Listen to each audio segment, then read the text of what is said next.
Hello everybody and welcome back to SA Sociology Hub.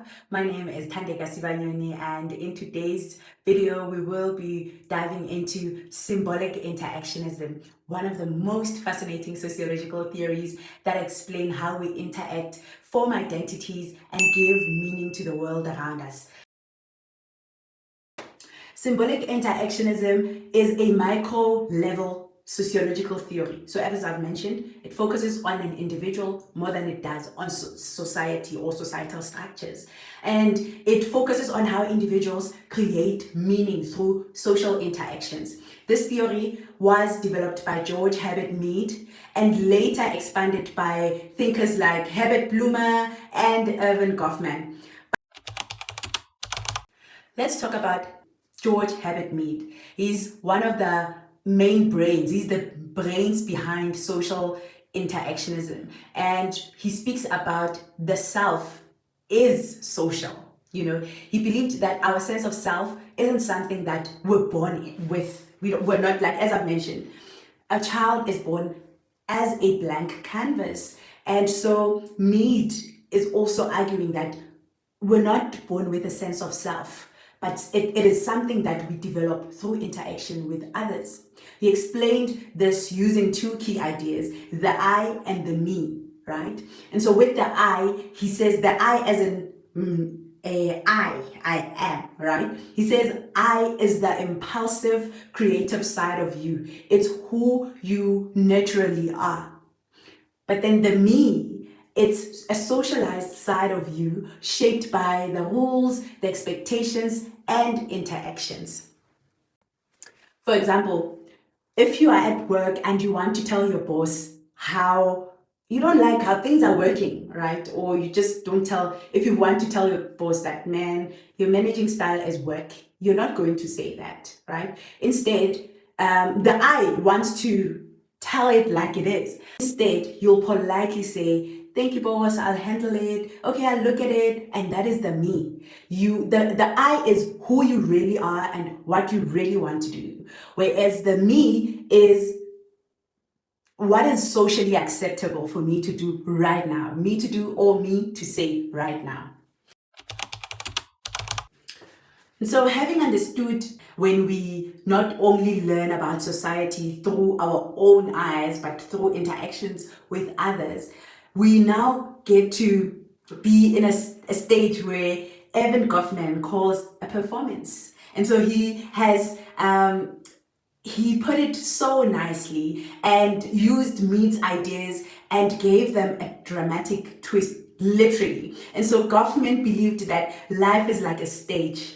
So imagine doing theater and there's a play that's happening. And that is how Erving Goffman views each and everyone's life. He argues that we're all actors performing different roles depending on our situation. And he called this dramaturgy. Wow, what a wonderful. Firstly, when you're at work or at school or in front of when you're at work or at school, you are in the front stage. You are not with your family, right? And you behave professionally, you follow social norms, and you present a certain image. Like, I'm this corporate girly vibes, right?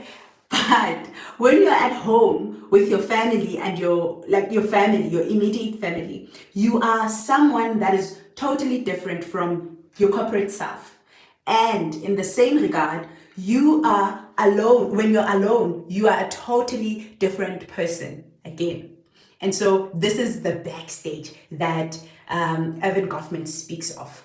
And so the backstage is when you actually let your guard down and you don't have to perform anymore. The front stage is when you are dramatic and doing what is socially acceptable. Goffman also introduced the idea of impression management. And so this is when we try to control how others perceive us.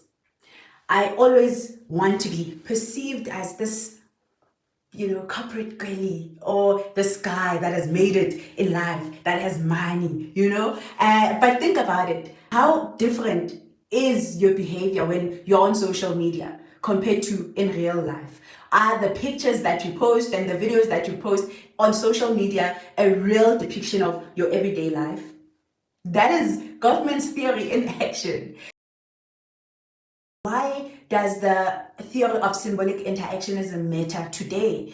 Why has what George Herbert Mead and Erving Goffman said matter to us today?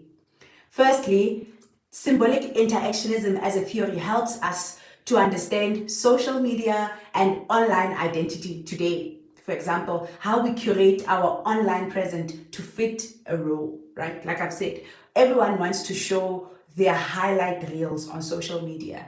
And that is a life that is different from the everyday life that a person lives.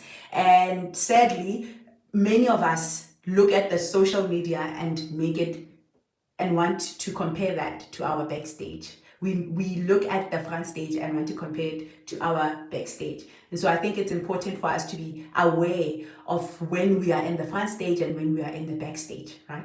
Secondly, cultural differences. Why the same symbol or action can mean different things in different places.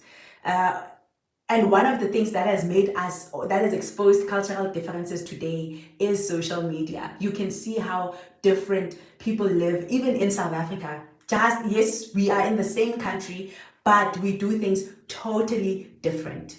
Thirdly, everyday social norms.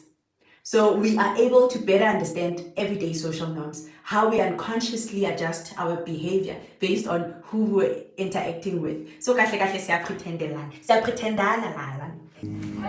Siyapretendana. 1, 2, 3, 4, 5. Siyapretendana.